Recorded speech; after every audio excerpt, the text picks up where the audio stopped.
Tervetuloa Espoon kaupungin ja Kaikki muovi kiertää -hankkeen webinaariin. Meillä on tänään aiheena Espoon viime vuoden ostodatan analyysi, erityisesti muovin kierron näkökulmasta. Ja tässä alussa mä nyt pikkusen alustan tähän aiheeseen ja tämän jälkeen sitten Katihanna Ilomäki meidän hankintakeskuksesta kertoo, miten kestäviä hankintoja Espoossa toteutetaan ja mitä siellä on tällä hetkellä ajankohtaista. Ja tämän jälkeen sitten meidän CityLoops-hankkeen kumppani, asiantuntija Hollannista, Mervyn Jones, will be presenting our purchase data, analyzing the method and the background of it, and then the actual results of our analysis. Ja tämän analyysin ja esittelyn jälkeen sitten on aikaa varattu keskustelulle ja kysymyksille, ja toivotaan, että siinä sitten voidaan mennä vielä vaikka syvemmälle ja erilaisiin esimerkkeihin. Meillä on tämä webinaari toteutetaan osana tällaista Kaikki muovi kiertää aluekokoiluilla käytäntöön -hanketta. Se on 2-vuotinen yhteistyöhanke 8 eri kumppanin kesken. Espoon lisäksi meillä on tässä VTT, HSY, Metropolia, LAP-ammattikorkeakoulu, Salpa-kierto, Muovipoli ja Muoviyhdistys, eli pääkaupunkiseudun ja Lahden alueen yhteishanke, joka on nyt noin puolessa välissä. Ja tämä webinaari toteutetaan nyt yhdessä Espoon ja HSY:n ja Metropolian kanssa. Ja meidän hankkeessa lisätään ylipäätään muovitietoutta. Meillä on erilaisia paikallisia pilotteja muovin kierron edistämiseksi ja tehdään sitten itse muovin materiaalista tutkimusta ja sitten erilaisia selvityksiä. Ja ensi vuoden keväällä meillä on myös tulossa mielenkiintoinen tulevaisuuskartta 2050 työpaja ja työ, jossa katsotaankin sinne 2030 eteenpäin, että mitä visioita muovin saralla tapahtuu sitten vähän pidemmällä tähtäimellä. Mutta tämä webinaari koskee nyt meidän julkisten hankintojen kestävyyteen liittyvää työpakettia, missä on tutkittu, että missä hankinnoissa muovi ylipäätään on olennainen ja missä sitten on meillä mahdollisuuksia eniten vaikuttaa siihen muovin kierrätysasteen kasvuun. Ja ihan alkuun alustuksena muutama sana muovista. Mä oletan, että täällä on paljon hankinta-asiantuntijoita ja kiertotaloudenkin asiantuntijoita, mutta hieman tässä vielä kertausta tai uutta tietoa muovista. Euroopan tasolla noin suurin piirtein tässä näkyy kuva, että mihin se muovi käytetään, eli 40% on pakkausmuovia ja 20% menee rakentamiseen, ja itse asiassa iso osa tuosta pakkausmuovistakin on siellä rakentamisen sektorilla. Ja ne seuraavaksi suurimmat muovin käyttäjät on sitten autoteollisuus ja erilaiset sähkölaitteet. Ja loppu jakaantuu sitten erilaisiin kuluttajatuotteisiin, maanviljelykseen ja muuhun käyttöön. Esimerkiksi tekstiilit on tietenkin iso muovin lähde ja käyttäjä. Suomessa muovia käytetään 600 000 tonnia vuodessa suurin piirtein, ja tästä vaan noin 10% on sitä kierrätettyä muovia, eli parantamista kierrätysasteeseen kyllä kovasti on, ja tavallaan että missä sitä käytetään, niin noudattelee aika pitkälle tätä Euroopan jakaumaa.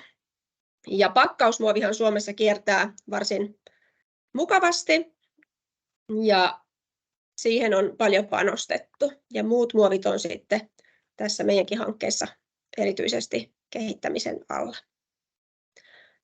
Ja miksi muovi on tärkeä? Muovihan on aivan erinomainen materiaali ja kevyt ja muokattava ja kestävä materiaali, mutta siinä sitten se toinen puoli on, että koska se on niin kestävä, niin sen hävittäminen on myös sitten hidasta. Eli sen takia kierrätystä ja kiertotaloutta halutaan edistää. Että jos ajatellaan Itämertä, niin Itämeren roskista 70% WWF:n mukaan on muovia. Joten jos me saataisiin tämä kaikki kiertoon, niin se puhdistaisi myös meidän ympäristöä. Ja tässä oikealla on kuva meidän hankkeessa otettiin näytteitä tuolta HSY:n MS-suon vanhalta kaatopaikalta, porattiin sinne, porauksesta kaivettiin, tässä on esimerkki sieltä noin 15 vuoden takaa sitä muovia, mikä sieltä 18 metrin syvyydestä löytyi. Että tästäkin näkee, että osa siis eri muovit vähän eri vauhdilla sitten maatuvat, jos näin voi sanoa, ja osa sitten täällä ihan selvästi on vielä ihan tunnistettavaa 15 vuoden jälkeen. Suomessa muovin kiertoa edistetään erilaisilla ohjelmilla, esimerkiksi ympäristöministeriön ja muiden toimijoiden laatima muovitiekartta, missä pyritään vähentämään muovia ja muovihaittoja ja välttämään ylipäätään turhaa kulutusta. Siitähän kaikki lähtee. Muovitiekartan toimenpiteissä pyritään tehostamaan sitä kierrätystä ja toisaalta myös löytää muovia korvaavia ratkaisuja.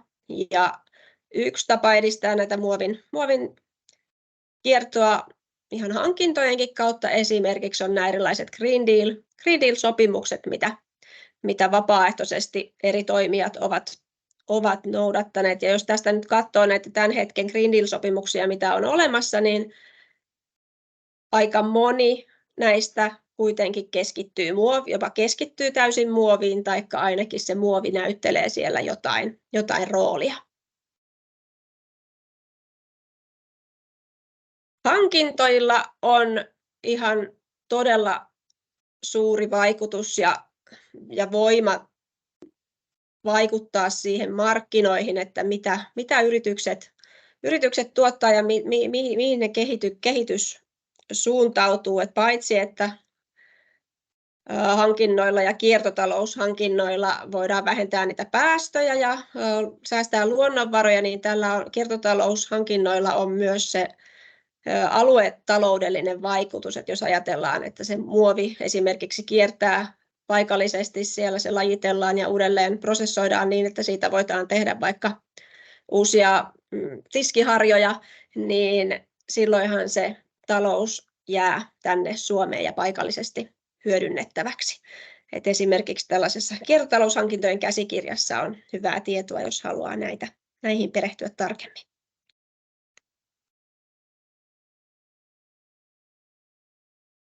Mutta sen enempää ei nyt tähän alustukseen. Nyt me katsotaan vähän tarkemmin, että mitä Espoon kaupungilla on kestävissä hankinnoissa käynnissä ja miten me lähestytään vastuullisuutta. Ja ole hyvä, Katihanna, voit tästä sitten jatkaa ja minä täältä pyrin seuraamaan näitä kalvojen kanssa.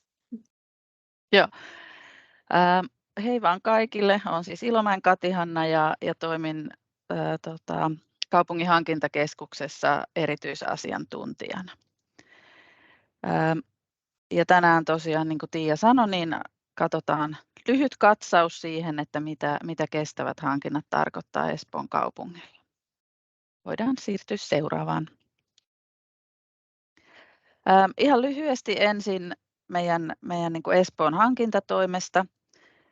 Tässä on suuruusarvioita tälle kuluvalle vuodelle. On arvioitu, että ostot tänä vuonna tulisi olemaan yhteensä noin 760 miljoonaa euroa. Ja tästä kokonaissummasta palvelut on toi 60%, sitten erilaiset tavarat, aineet ja tarvikkeet olisi vajaa 10%. Ja sitten muut, joka sisältää esim. Vuokria ja avustuksia ja sellaisia, niin se on sitten se 30%. Meillä tänä vuonna tulee olemaan arviolta noin 4200 toimittajaa Ja nämä tämän vuoden arvot ja määrät on sitten niin pienempiä kuin mitä esimerkiksi viime vuonna oli, koska sitten vuodenvaihteesta noi sote-palvelujen järjestämisvastuu siirtyi tuonne hyvinvointialueelle. Sitten voidaan siirtyä seuraavaan. Espoosta hankintojen niin kuin tekemisen vastuun jako on sellainen, että kaupunkiympäristön toimiala vastaa kaikista rakennusurakoista ja suunnittelukilpailuista. Ja sitten kaikki muut hankinnat on jaettu sillä lailla, että hankintakeskuksen vastuulla on kansallisen kynnysarvo ylittävät kilpailutukset, sellaiset kevennetyt kilpailutukset, jotka menee yli EU:n kynnysarvon, sidosyksikköhankinnat, yhteishankinta, yksikköhankinnat ja toisilta hankintayksiköiltä tapahtuvat hankinnat. Toimialoilla vastuulla on pien- ja suorahankinnat ja sitten semmoiset kevennetyt kilpailutukset, jotka jää alle sen EU:n kynnysarvon. Eli lähtökohtaisesti niin kuin hankintakeskus vastaa sitten noista kynnysarvon ylittävistä hankinnoista paitsi nuo rakennusurakat ja suunnittelukilpailut. Meillä hankintakeskuksessa tehdään noin 90 hankintaa vuodessa ja malli on sellainen, että meillä on joka hankinnassa valmistelutyöryhmä, jossa on substanssiasiantuntijat tuolta toimialalta. Hankinnan omistajuus on aina siellä toimialalla. Meidän hankintakeskuksesta on valmistelija, joka sitten toimii tässä hankinnan valmistelussa projektipäällikkönä. Ja joka hankinnassa meillä on sitten myös mukana talouspalveluista ostoasiantuntija, joka vastaa siitä sitten, että tilaamiseen liittyvät määrittelyt tehdään oikein. Sitten voitaisiin siirtyä kestävyystavoitteisiin. Eli meillä on Espoon arvoissa ja toimintaperiaatteissa jo mukana se, että me ollaan vastuullinen edelläkävijä ja että me kehitämme niin kuin kaupungin toimintaa ja kestävästi. Ja sitten jos siirrytään seuraavalle dialle, niin meillä ei tällä hetkellä ole Espoossa varsinaista hankintastrategiaa, vaan meillä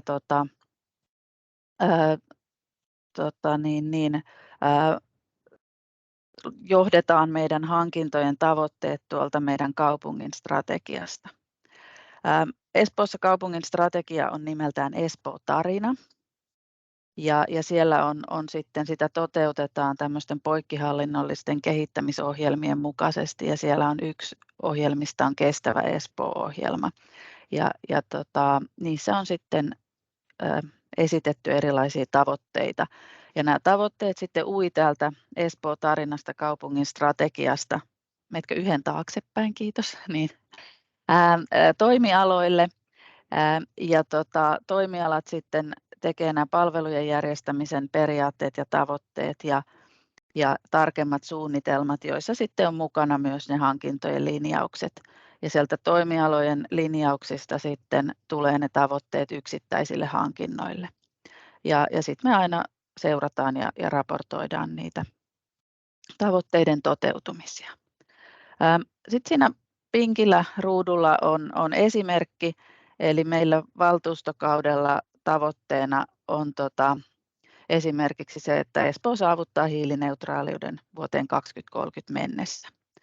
Ja tuolta Kestävä Espoo, sieltä poikkihallinnollisesta ohjelmasta, niin siellä on määritelty painopistealueita ja hyötytavoitteita myös meidän kaupungin hankinnoille. Sitten voitaisiin mennä seuraavalle. Eli mitä meillä on sitten tällä hetkellä tämmöisiä kuumia ajankohtaisia asioita hankintakeskuksessa. Me siirryttiin vuodenvaihteessa kategoriajohtamisen toimintamalliin ja hankinnat on nyt meillä sitten kategorisoitu, eli joka hankinta kuuluu tiettyyn kategoriaan ja sitten ollaan määritelty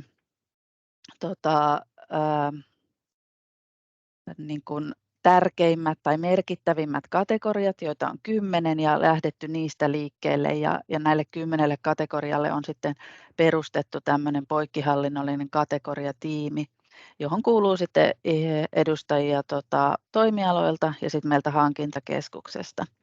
Ja nyt nämä tiimit on aloittanut tässä syksyllä toimintansa ja ovat tällä hetkellä nyt sitten valmistelemassa noita kategoriastrategioita.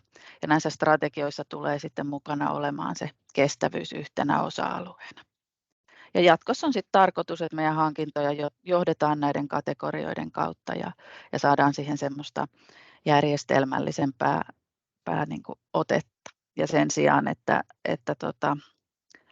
meillä olisi niin kuin johdetaan tavallaan niin kuin sitä hankintoja semmoisena niin kuin yhden luukun periaatteella sitten sinne toimittajiinkin päin. Hankintojen hallintajärjestelmä Hansa meillä on ollut käytössä jo reilu 3 vuotta, mutta kuukausi sitten siihen tuli uusi versio, johon tehtiin aika paljonkin parannuksia.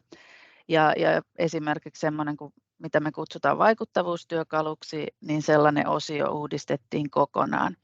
Ja tämä työkalu on tälle hankinnan valmistelutyöryhmälle semmoinen muistilista ja työkalu, jolla he voi sitten niin kuin asettaa tälle hankinnalle tavoitteita, mittareita, linkittää sen hankinnan SDG:hen. Ja tässä sitten tämän työkalun avulla niin me saadaan sitten myös työkalu siihen, että voidaan seurata niitä hankinnan tavoitteiden toteutumista ja kerätä sitten tietoa niin raportointiin ja johtamista ja kehittämistä varten. Sitten me ollaan tunnistettu se, että vaikka meillä on paljon menossa ja tiedetään kaikenlaista, niin on kuitenkin tarve vielä kehittää niin osaamista kuin toimintatapoja. Ja me ollaan nyt tässä syksyn aikana Motivan vedossa työstetty yhdessä toimialojen kanssa meidän valituille hankintakategorioille sitten työkalua, että miten niissä voisi tavoitteita määritellä. Sitten me ollaan tässä juuri alkaneessa vähähiilisyysakatemiassa mukana. Siellä me tehdään rakennusteknisen töiden hankinta, on meillä siellä pilottikohteena. Ja tänään tosiaan on tämä Kaikki muovi kiertää -hanke esillä. Sitten meillä on kehitteillä tämmöinen hankintaosaamisen koulutuspolku meidän toimialoille. Ollaan tunnistettu, että toimialoilla on tarvetta sitten lisätä hankintaosaamista ja ollaan tätä koulutuspolkua nyt suunniteltu ja siellä kestävyys on sitten yhtenä osana mukana. Lisäksi me ollaan panostettu nyt sitten kaupungin eri yksiköiden väliseen yhteistyöhön ja huomattu, että vaikka meillä joka hankinnassa pidetään markkinavuoropuhelu, niin niitä ei sitten niin kuin kestävyysnäkökulmasta ehkä hyödynnetä ihan niin hyvin kuin niitä voisi hyödyntää. Sitten vielä lopuksi niin muutamia haasteita, mitä me ollaan tunnistettu. Eli hankinnat on hyvin erilaisia meillä ja ne koskee monenlaisia asioita ja on ollut niin kuin vaikea linjata semmoisia niin kuin yleislinjauksia, joita sitten, että mitä asioita yksittäisissä hankinnoissa tulisi huomioida. Joten sitten näitä on, niin kuin, on tunnistettava aina ne teemat sitten hankintakohtaisesti. Sitten me myös niin kuin tunnistetaan se, että jotta niitä kestävyyden ratkaisuja löytäisi niille yksittäisille hankinnoille, niin se vaatii sitten aikaa ja joskus tosi syvällistäkin asiantuntijaosaamista ja sitä osaamista ei välttämättä sit löydy meiltä hankintakeskuksesta eikä edes niin kuin toimialalta. Ja sitten semmoinen tulevaisuuden kehittämiskohde on myös se, että miten me sitten sopimuskaudella niin kuin seurataan niitä tuloksia, jotta sitten saataisiin ihan selville sitä, että onko sitä semmoista aitoa muutosta tapahtunut ja osattaisiin sitten tavallaan seuraavissa hankinnoissa huomioida ne asiat oikein. Mutta tässä tällainen lyhyt katsaus tämän hetken tilanteeseen. Kiitos. Kiitos Katihanna hyvästä koosteesta. Meillä on ehkä yhdelle tai maksimissaan 2 kysymykselle aikaa, jos joku haluaa jotain kysästä tai sitten siirrytään eteenpäin, niin nyt voi nostaa kättä chatissa tai tuolla Teamsissa, jos haluaa jotain tarkennusta.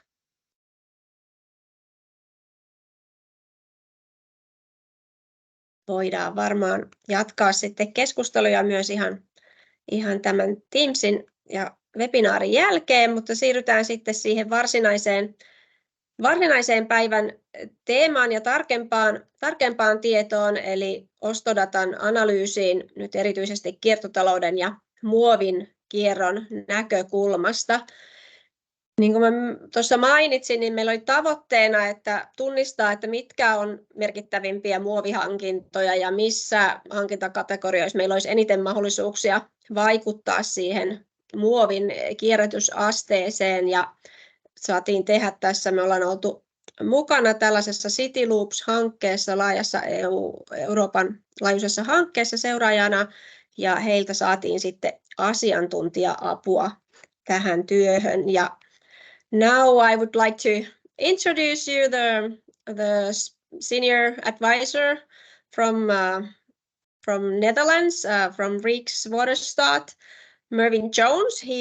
He will now present the analysis results. Feel free, Mervyn, to take your presentation, and we will look forward to hearing your analysis results. Kiitos. Hyvää huomenta kaikille. So hopefully that meant something to you. But you will also realize that I am completely rubbish, not very good at speaking Finnish. I only know 3 words, so I will be presenting in English. But welcome everybody, and thank you for joining today. As Tiia has mentioned, I've been working on a project for the Rijkswaterstaat as part of a partnership with 7 different cities around Europe called CityLoops. And this presentation and this analysis was done as part of that project. So you see the CityLoops symbol in the screen in front of you now. This looked at how to help small, medium-sized cities become more circular.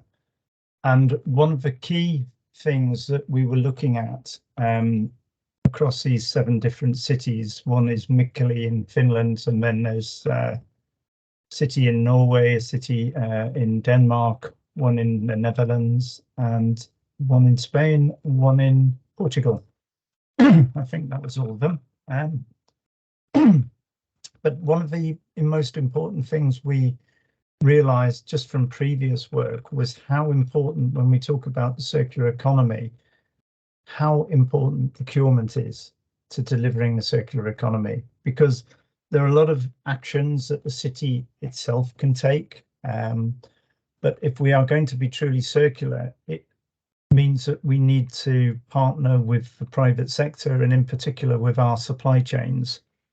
And of course, we do that through the process of procurement. So when we talk about circular economy, procurement is a very, very, very important lever.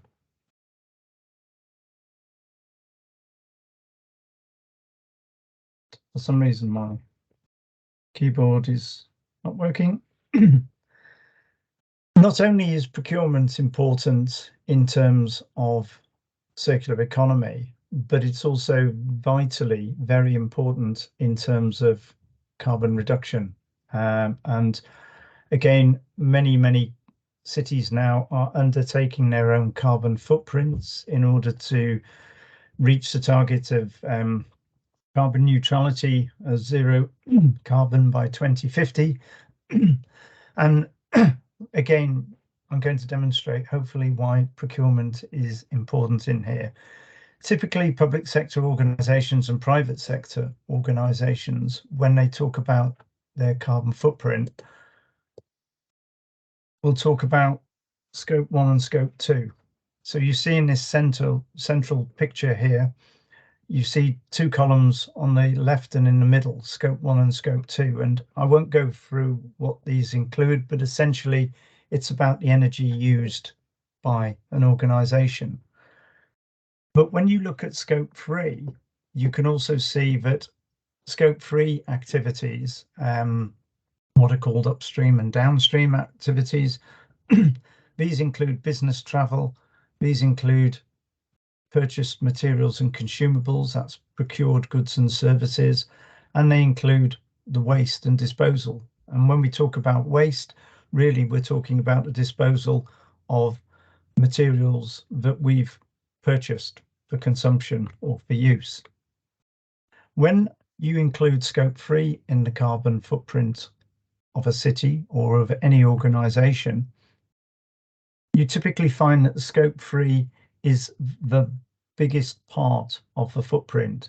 So the pie diagram, the circular diagram at the top, shows the big blue segment, which is 86%. That's scope 3. But when you look at the role that procurement plays, that's the number in red, 94%. That's how big a proportion of scope 3 that procurement is. So in this example, this is a real city from Wales. This is Cardiff City Council. 86% of their carbon footprint is scope 3, and 94% of that 86% is procurement. So overall, procurement is the biggest part of the city's carbon footprint. And the bar chart below it demonstrates just in a different way for a different organisation. Just to show a contrast, this was a university. But again, when you look at scope 1 and scope 2, those are the two small columns on the left, electricity and gas.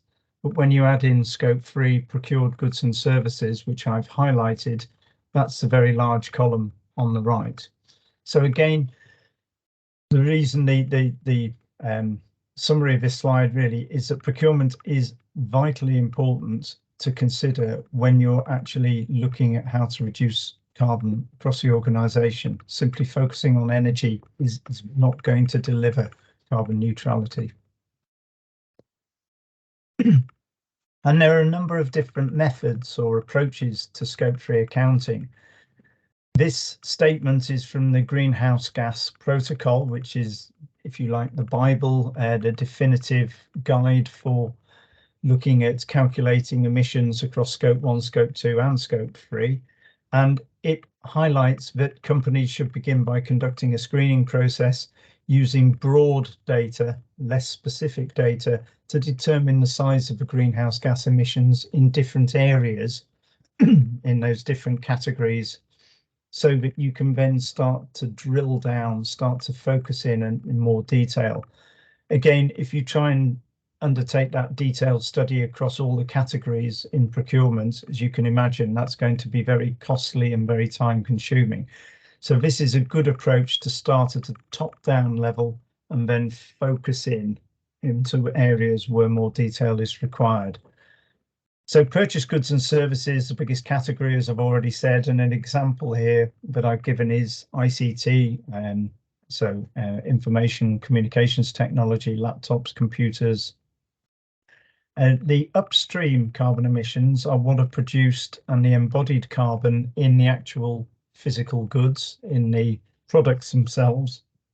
But then if you think about it from the whole life cycle of a product, then the city will be using those products, they'll be using those laptops, those computers, they'll be consuming energy, and then ultimately they will have to dispose of that either as waste or into the recycling stream. And that also has a carbon impact. So every product that the city of Espoo purchases has upstream carbon attached to it, and it also has downstream in how you're using it and what happens to it at end of life. So you may not be able to control the upstream, the amount of carbon that is used in a product. You may be, but you probably won't be able to do that. But what you can do is control how you use it and what happens to it at its end of life. And this is effectively what we mean when we're talking about the circular economy, retaining the value, not just the carbon value, but also the monetary value, the economic value, and the social value of the products that the city purchases. When we talk about scope 3, there are a number of different accounting methods. And if you start at the top, tier 3 is very specific spend data or supplier data supplied by the actual manufacturers, the producers, and the suppliers themselves. There's a middle method which uses a combination of industry average emissions that can be used. And again, this is a combination of supplier data, but also generalized data. So at a national level, at a government level, organizations like Missä and in our country, in the Netherlands, organizations like my own Rijkswaterstaat, universities have these carbon databases. The final level is a spend-based data, which is really quite a crude, quite a generalized approach because it relies on proxy data, and it enables an organization, if it doesn't have access to specific data from the suppliers or to national databases, it allows them to at least look at how much they're spending in that category and to attach a carbon value to that spend depending on the type of category. So the carbon value for electrical goods will be very different from the carbon value for food, and that will be very different from the carbon value for furniture or for construction products. And as you can imagine, you're having to average out a lot of information across a lot of products. So when we talk about these different methods, we're talking about a difference in quality and confidence of the data, going from supplier data, which is more specific, more confidence, more robust, right through to spend data, which is the least accurate. But the spend data at least allows you to have an overview and get you started. So again, each have their own strengths and each have their own weaknesses. So how does the prioritization approach that we used on the data from Espoo work? If you're familiar in terms of procurement practices, there's a tool called the Kraljic model. I think he was a Polish economist decades and decades ago. And it's often used in procurement to identify areas of spend and their potential impact on the organization and its objectives. So it looks at things like impact and risk. What we've done over the past 2 decades is use that approach, but in a more environmental perspective. So we've focused, instead of focusing on organizational impacts, we've focused on environmental and social impacts where necessary. And we also focus on risk. So the exposure of the organization to risk, that might be a spend category which is absolutely critical to the delivery of the services in the city. It might be, for example, healthcare services, or it might be IT services, a mainframe or data storage or whatever, which have high risk compared to areas which have lower risk. For example, furniture, they're still important, but relatively speaking, they're not as important. So we rank the risk to the organization, to the city. But there's also a reputational risk. And again, waste is a good example. It's very often the case that cities are delivering both local and national policy. And if the national policy is saying recycle, but then the local newspaper sees that the city is actually just dumping its waste into the local landfill, that's a reputational risk. So we look at reputational risk as well. And finally, we're looking at influence. So it's the influence or the ability to influence a value chain. And the example I would use here is you may have a category like catering, or again, let's use furniture, where the ability to influence the value chain differs. So you may have a high scope to do something. There may be a lot of potential to improve what is being done within that value chain, but the city as a whole doesn't have a lot of influence. Electronics is probably a good example. There's a lot of scope in electronics, in electronic products, to design them better. There's a lot of scope in construction to design buildings and infrastructure better. But the city of Espoo, despite the amount of money that you're spending in those areas, relative to the whole market, doesn't have a lot of influence. Now, even if you don't have a lot of influence on how something is designed, from a circular economy perspective, this means that then the next step is that you do have a lot of influence on how you use it, and you also have 100% influence on what you do with it when you finish using it. So it's really, again, going back to this life cycle approach, this circular economy approach of going, where does our city influence lie? Is it in the sourcing of the products? Is it in the use of the products? Is it in the disposal of the products? Or ideally, is it in all three areas? So the approach that we use maps spend against environmental impacts, which are defined by the city, against risk, and against your influence and scope to do something. And here's just a summary of what we mean when we talk about the procurement cycle. Typically, as procurement officers, as procurement people, anybody outside procurement will think about this segment between the two red lines. They'll think about buying, they'll think about the tendering process and the evaluation process and the award of a contract. And this purchasing part of the segment, they often see as the full procurement process. But actually, if you can see from the rest of the circle, there's a whole segment before then about, do we actually need to purchase anything? How do we speak to the market to decide what is available? What's the best products to purchase? So that's about, can we buy less? And obviously, if we're talking about buying less, we're having a big impact on our carbon footprint straight away. And incidentally, when we're talking about the plastics program, the plastics project that Espoo has, the same applies there. If you're not purchasing plastic, then you're reducing the impact straight away. So it's about buying less in the first place. Can we buy less? Can we buy better? That means, can we think about product or material substitution? Do we need a product that has this type of plastic in it? Or can we, for example, with packaging, replace that plastic product with a paper product that is more recyclable and less impact on the environment? But also the final bit of the procurement cycle, which is often forgotten about because it's not so much to do with the procurement team, the procurement function. This is where the rest of the organization has a role in procurement. Alongside identifying the need, they're the ones who actually ultimately use the products that are purchased. They're the ones who then ultimately decide when something needs to be disposed and something else needs to be bought. And then there'll, somewhere in the organization, there'll be a waste management team, a waste manager, who will then be responsible for dealing with that waste.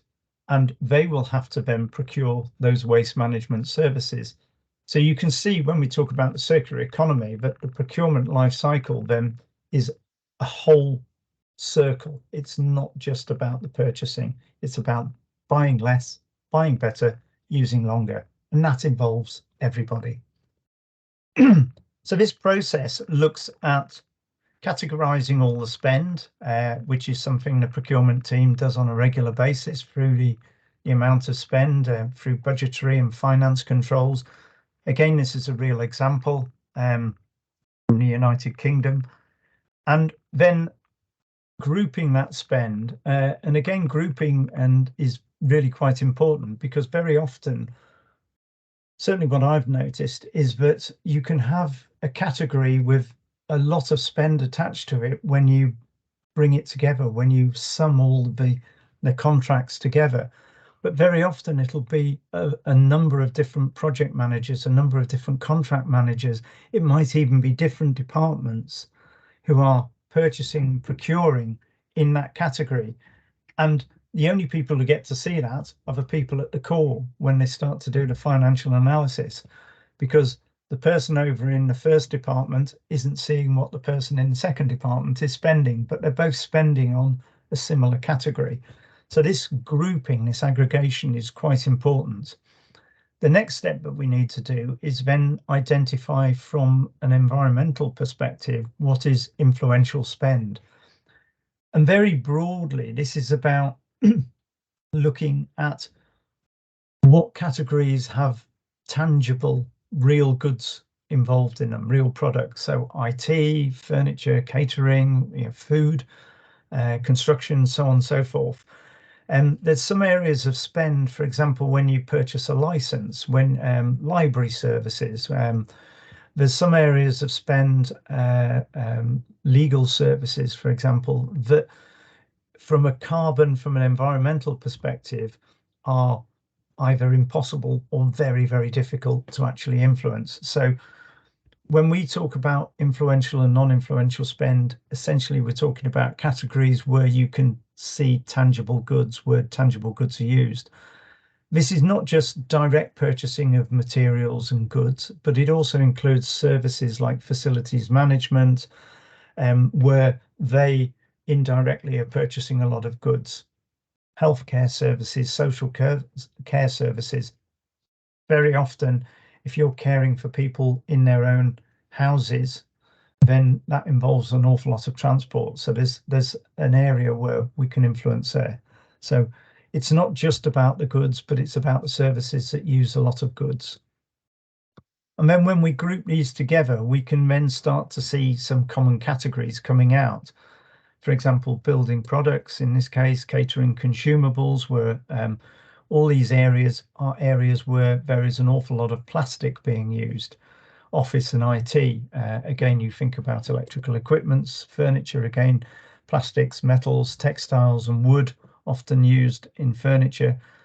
But when we talk particularly from plastics perspective, all of these categories, pretty much every category that involves the purchase of materials and of goods has some packaging attached to it. And that packaging almost always includes some level, some degree of plastics. So again, this is where in pretty much any tender, putting specifications and criteria in about reducing plastics can make a big difference. So when I look specifically at the data that was provided, there were two spreadsheets.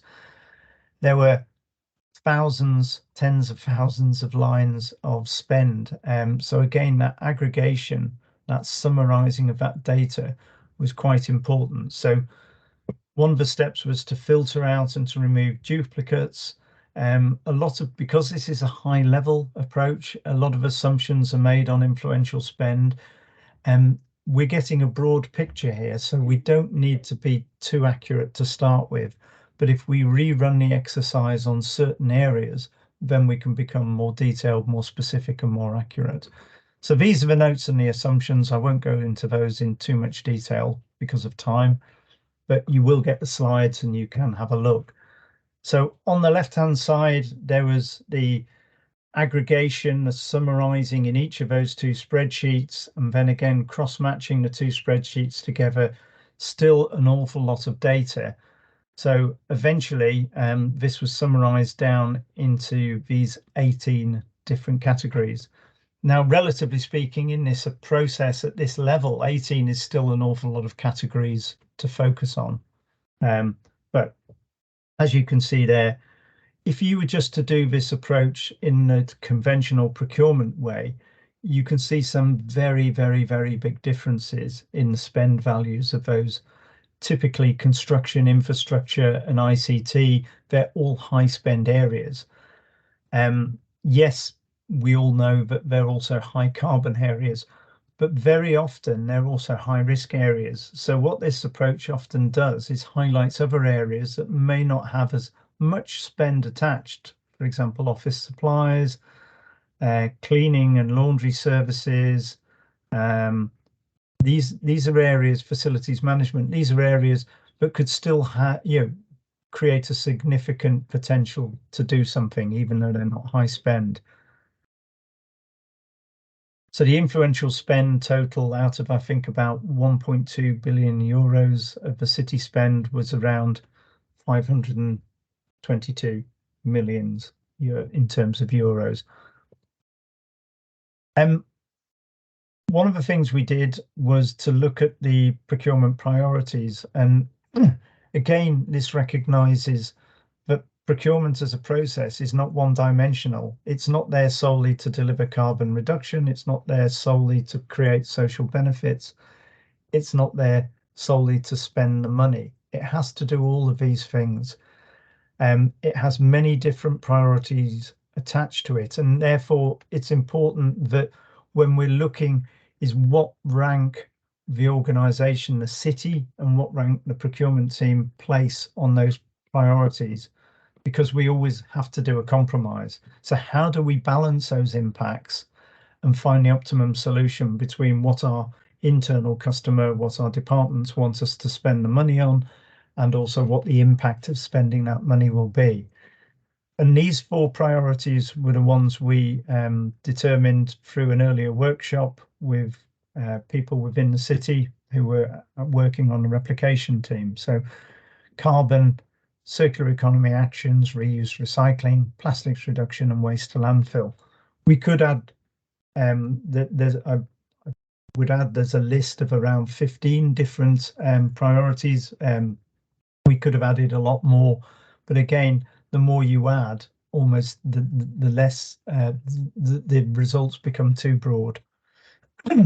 And as Tiia showed you in her presentation at the start, running this through the model, we end up with a summary chart, a total spend prioritization, which effectively shows the biggest areas on the left-hand side of the chart.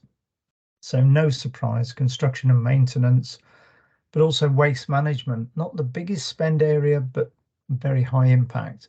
Infrastructure, interestingly, catering comes out higher up than its normal spend value would actually suggest. So does education supplies and so on. And you get clothing, workwear, textiles coming up as well. So you can see the list from left to right, depending on the importance. The different colours define the relative risk scope and influence based on the analysis. And then these ticks and stars are really just to identify categories based on previous research that have significant plastic packaging potential. So again, I mentioned here, packaging is fairly universal. It's something that pretty much every tender could have a criterion about packaging in there. And you can see that, there's an awful lot here in terms of potential to introduce criteria relating to plastics and packaging in there. The stars of those were plastic products and parts where you can then potentially influence, could we have recycled plastic instead of virgin plastic? Again, from a circular economy, a whole life perspective, this is something that procurement teams, that tenders could actually influence quite strongly. And that's important because there's no point in collecting and recycling plastic if there isn't a market for that recycled plastic to go into. So the more that the public sector, that the city can encourage products containing recycled content that are fit for purpose and same quality as the virgin plastic, then you're creating a demand for that secondary, that recycled plastic, and that helps close that plastics loop and create a more circular economy. So I'm not going to go into too much detail with these because it's something really you need to sit down and look at internally as a team and decide how best you're going to use the information provided. But running all of those different multi-variables through the model, you end up being able to create these quadrants, to create these groupings between spend and risk in this case, which is all around which categories may actually be worth thinking about a category management approach. Again, thinking about the resource in the city, there's no point in using your resource, spreading it so wide that you don't have any impact. So where could you focus attention in terms of being more strategic about your procurement practices? So this gives an indication. It's not a perfect picture, but it gives an indication of these sorts of categories where it might be appropriate if you're not already doing contract management, category management. And that's what these S symbols are down here, just because it's hard to read across and match the colors. So some categories you would expect to see in there, things like construction and maintenance, facilities management, infrastructure, but also, as I've mentioned, catering, ICT, consumables even, that's in there as a secure category. Education supplies, educational services, cleaning and laundry. And again, I won't go through this, but this is a summary of each of those different quadrants, each of these different squares in the diagram. So what they actually mean is written on this next slide in terms of a general approach. But as you can see in top left hand side, this is where a lot of the city's spend categories have come out.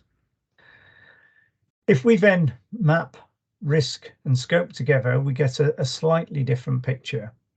And again, when we talk about these up in the top right hand corner, this is where, if you look at this graph, you have a high scope to influence from the bottom to the top, and then you also have a high level of risk from left to right. So these in the top right hand side, this top category, this is where, from a buyer perspective, in terms of market engagement, the aim would be to look at these particular areas and try and transform the way, try and really look at the way that you're purchasing these particular products. And it may be that you're, for example, instead of purchasing and owning the product, it may be the potential there to think about different business models here, different circular business models. So is it a case of, do we need to purchase it? Could we lease it? Could we hire it, rent it? Could we share it? So lots of different business models here. Could we use what we already have longer in a different way? So could we reuse, refurbish, repurpose what we have? And these T's for transform, these letters here, again, just to help you identify the color coding in that diagram. But the full summary again is here, and this is marked in red where the spend categories for Espoo have come out, but mainly, as you saw up in that top right hand side, of other ones to really sort of focus and target on. The final one is how to approach the market, so where to think in terms of engaging more with the market to get them to influence them. This is all around your, like I said earlier, your ability to influence. Can you influence these areas? And these ones up in the top right hand side, these are ones where, relatively speaking, according to the model analysis at least, you have a reasonable potential to influence the way that these products are supplied to the city. The ones in the bottom left hand side are ones with less potential. That doesn't mean to say there's nothing you can do. That's more about, can you then encourage them to change by providing communication and information, but more through broadcasting rather than through direct face-to-face working with suppliers. This is more about talking to the market in general on the bottom left-hand side, communicating your ambitions and your targets, and also communicating what you're aiming to do in your timescales. So again,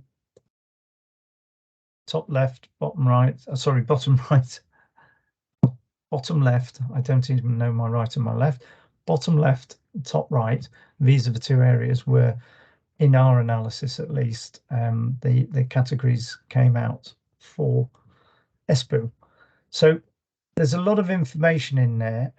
I could talk for a long time about any one of these particular areas. The key summary point I would say is this information is really just a starting point for the city, just an indicator to show you where potentially you need to have more discussions about how to drill down into more detail. As I said, you can use this information, you can run this exercise each time in a different category and go down into more and more detail. But the key bit here is identifying where potentially not just internally having conversations with the people who are actually providing the budgets for you to buy the goods and the services, but also with the suppliers. And again, some examples from the UK, where I've been using this for, I think, 15 years, this approach.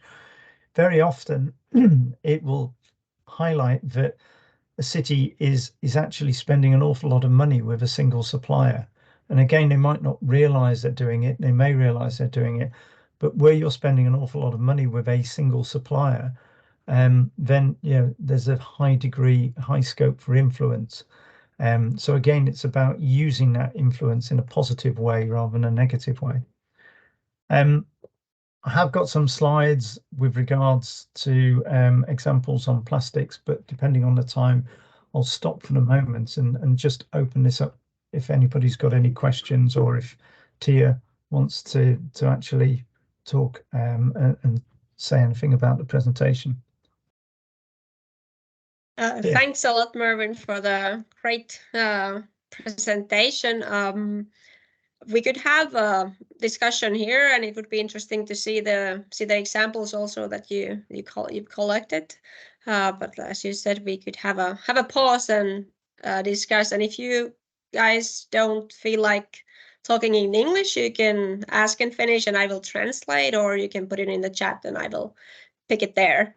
And Mervyn, do you see the chat? There's also already a...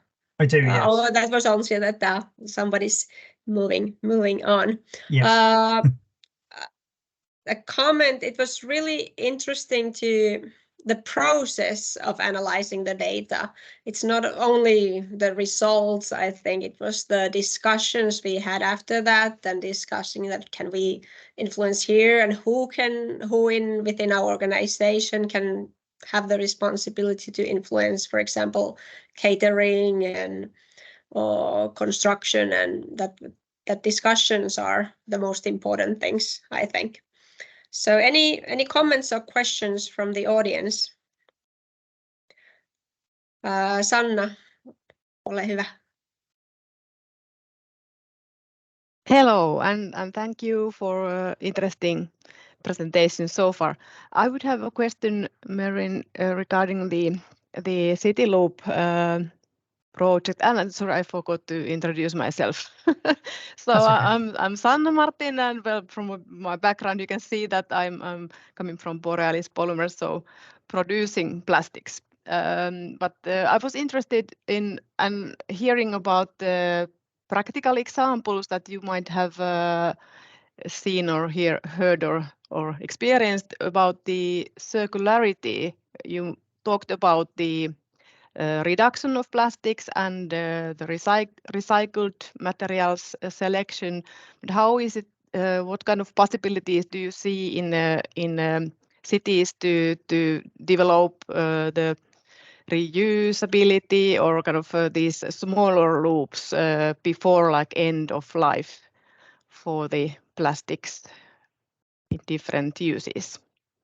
Yeah, I guess from the perspective of this, it wasn't a major part of the CityLoops project, the plastics, but we've done an awful lot of work in other projects, particularly at European Commission level, in terms of public procurement of plastics. One of the biggest areas, one of the biggest challenges, if you like, is that plastics is universal. Plastics are universal. There's many different polymers, there's different types. So one of the initial things that came out quite early on was trying to be more consistent in the approach to the different supply chains, different value chains about how to use plastics. And when we look at when we were looking at tenders, we typically found that criteria relating to plastics related to things like the inclusion of chemicals, potentially chemicals of concern, plasticizers, for example. It related to the type of plastic, and it related to things like the recycled content levels. Those varied significantly depending on the category. So in categories like furniture, white goods, domestic electricals, for example, washing machines, those sorts of things, we've seen a shift towards using higher levels of recycled content because the public sector has demanded or asked that recycled content be maximised where possible. So in plastic parts, recycled content has been technically proven to work, and where it's been technically proven to work at the same level as the virgin equivalent, then the public sector has been asking for recycled content instead of virgin material. Now, let's say I work for the Rijkswaterstaat, so we've been doing this a lot in construction products, because we're responsible for the infrastructure, the building of bridges and roads and tunnels in the Netherlands. So we've done a lot of work with the supply chains on where recycled content can be used in those products. In the UK, it's been used, again, working with the supply chains to look at where recycled content can be used in food packaging. And again, this is obviously far more sensitive because we're talking about food contact packaging, food contact plastics. But the shift, and I'm talking now over the last 10 years, but the shift in the initial approach to saying, no, we can't have any recycled content in food contact packaging. Now we have, large drinks companies like Coca-Cola with 35% levels of recycled content. Some drinks manufacturing packaging producers have 100% recycled content in theirs. So a lot of this is all down to the quality and of the recycled material, and a lot of this comes down to the cost of obtaining that quality of recycled material. How does this all come back to the city? Number one is the city can start creating a demand, because as we know, the more demand, the lower the price becomes for those products. So instead of a recycled product having a cost premium, if more people are using it, then the price comes down, and then it becomes similar, same, sometimes even slightly less than the virgin equivalent. But the other part comes all the way back to this product life cycle that I mentioned in my presentation, because this is really important. If we're not collecting the plastic in the first place, and we're not collecting it in a way that enables that quality recycled plastic to go back into the system, then we're never going to be able to get it back into products, whether it's packaging, whether it's a washing machine or a refrigerator, or whether it's a laptop or computer. But what we have shown is that we can get that quality from the plastics that have been recycled, but this is really important. It's dependent on how it's collected. And if it's collected and if it's separated properly, if it's then gone through a sorting system that is high quality, you can get that quality material. But obviously that costs. So again, this is this balance we have to play, and this is where the city has to make this judgment, this balance between what type of collection system does it actually need, how much is that collection system costing, and then how can it actually then create a demand for that material once that has then been produced and processed by people like yourself. Sorry, that was a very long explanation, but hopefully it made sense. It made a lot of sense. Yes, it's like a bit like a chicken and an egg problem, that you need to have the demand in order to get the supply quality right, and that's someone has to start doing it. And this comes back to something I think Tiia just said. It comes back to having these conversations, not just internally, but also with the marketplace, because I'm old enough and I've been around long enough to know that when we just simply impose a solution onto the market, it never fully works, because number one, we're not the experts. Number two is then we're limiting the supply. So the broader the supply can come in to meet our demand, again, the lower the cost comes from an economic point of view. Yep. Thank you.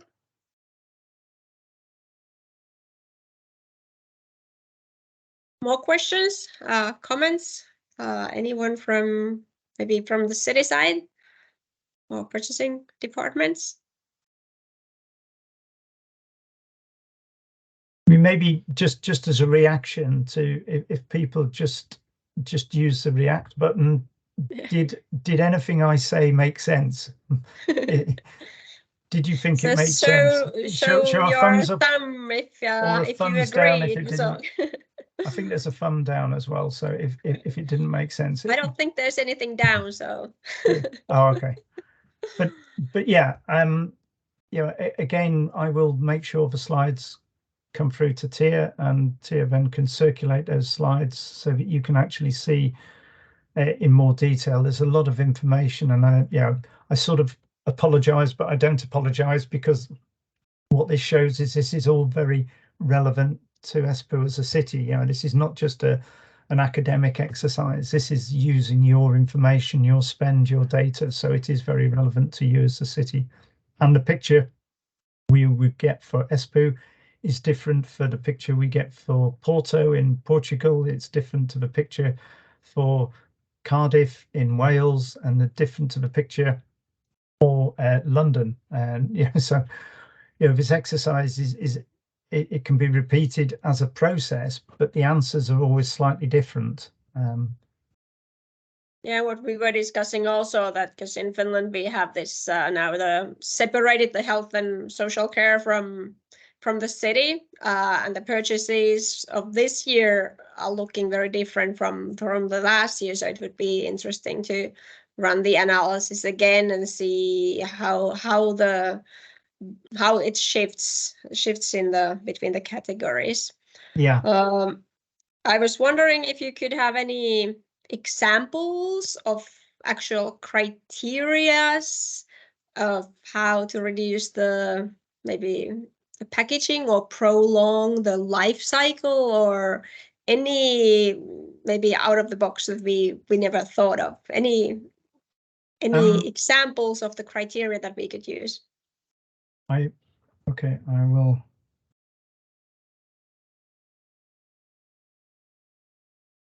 Sorry, I need to present, don't I? I've got a lot of examples, and some of them I won't be able to show on the screen now, but I can forward those through to you. For example, I was involved in a project in Toronto in Canada earlier this year, all about reducing plastic pollution, and as part of that we identified some general criteria for the procurement people. It doesn't matter that it's Canada, the criteria we identified actually came from Europe. So again, I can highlight those. I also noticed that Motiva has a criteria bank now, but when I looked at that criteria bank, there was nothing specifically on packaging. So again, there's a lot of information there for packaging that could be added into things like the criteria bank for Motiva. This was some analysis that I did at the next level down for a local authority in Wales, looking at the catering plastics audit, because again, one of the critical things is that when we make a decision to change the way we spend our money or to change the products that we're purchasing, we need to make sure that that change doesn't have an unintended consequence, doesn't have a worse consequence than what we're already dealing with.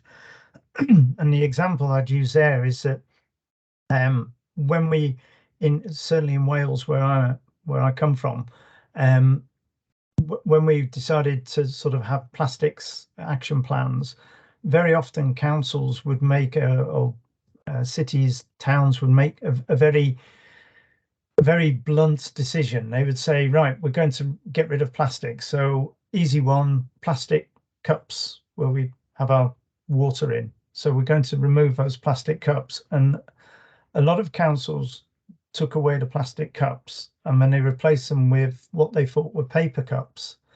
That had an unintended consequence because in the local collection and recycling systems, that plastic cup was made out of PET and it was 100% recyclable. It was collected, it went into the recycling system, and then it was turned into a plastic bottle or it was turned into some food wrapping.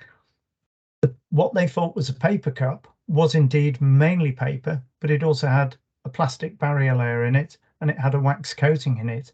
Now, in our local recycling systems, they couldn't separate that plastic barrier out from the paper, and the wax coating to prevent leakage meant that the paper was not recyclable. So they replaced 100% recyclable plastic product, which was being recycled, with what they thought was a paper product that was completely 100% non-recyclable.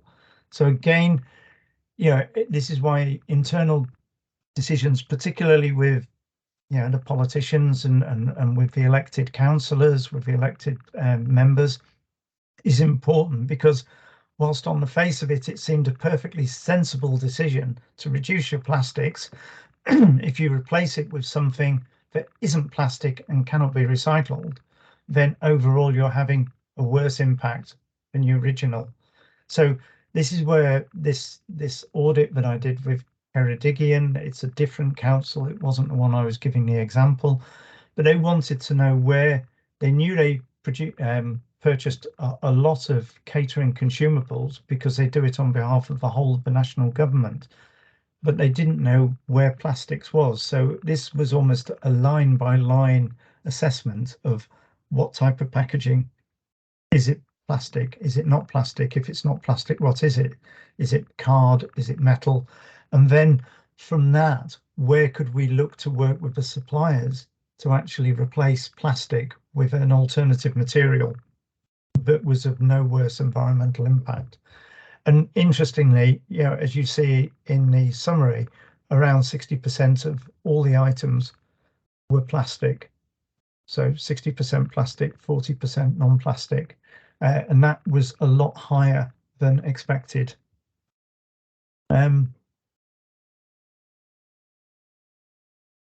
Just trying to very quickly go on. I'm conscious of time.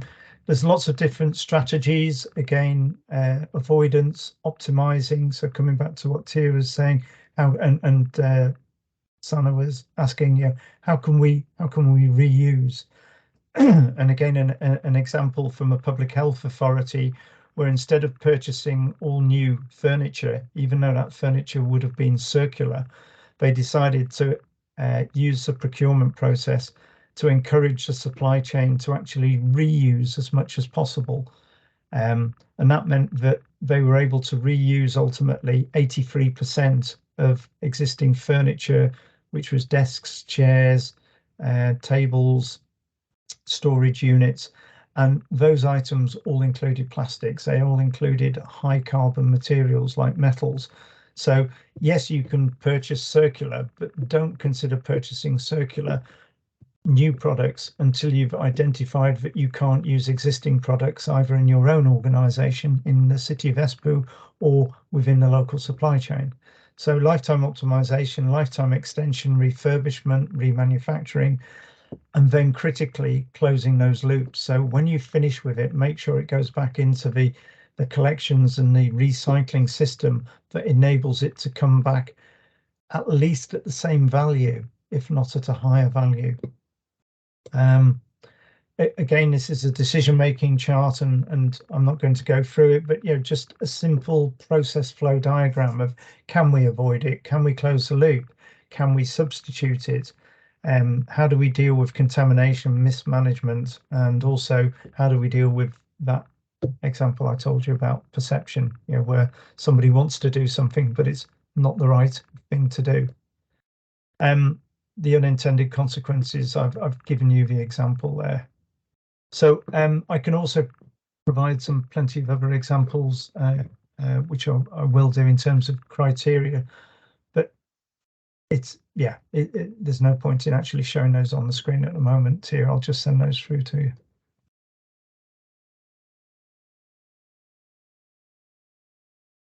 Oh, yeah, I think you're on mute, Tiia. You need, yeah. Yeah, I'm changing the screen, so I missed the microphone. Thanks for the examples, and it will be very valuable, I think, to have the material so we can look to that. Just a kind of summary of all. It's in Finnish here that plastics is pretty much everywhere, and it's directly or indirectly part of almost all public procurement. So when we understand where we have it and where we have the influence possibilities, then we can act accordingly and analyze it better. And I think the important learning from this is also, and from your examples, that the data actually shows us a lot of things that we didn't even think of. So using data to develop our purchases is important also.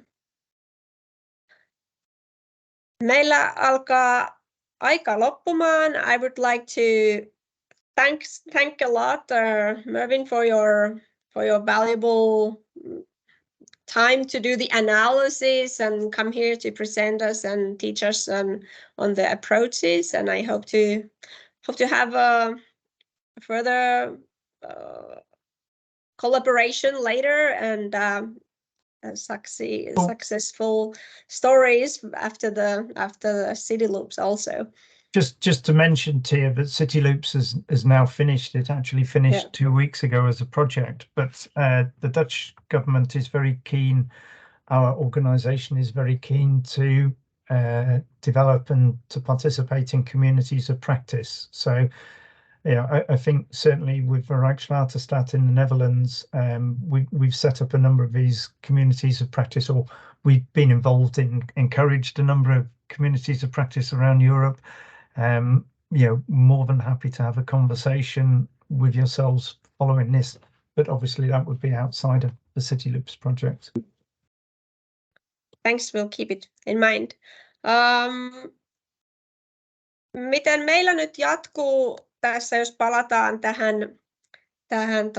Kaikki muovi kiertää -hankkeeseen, minkä tiimoilla tässä webinaaria järjestetään, niin haluaisin vielä kutsua teitä kuulijoita mukaan, jos rakentamisen muovit on teillä ajankohtaista tai teidän kollegoilla ajankohtaista, niin tulla mukaan rakentamisen muovien kriteerityöhön. Meillä on tulossa tämän kuun lopussa työpaja-aiheesta ja lisäksi kriteerin tulos sitten avoimelle kommentointikierrokselle, että tervetuloa osallistuu näihin ja myös sitten voi tätä tietoa välittää esimerkiksi, jos Espoossa rakentamisesta vastaa tilapalvelut, niin vastaaville organisaatioille sitten siellä teidän kunnissa, niin olisi hienoa tehdä tätä yhteistyössä niin, että näitä uusia kriteereitä saadaan sitten myös heti käyttöön.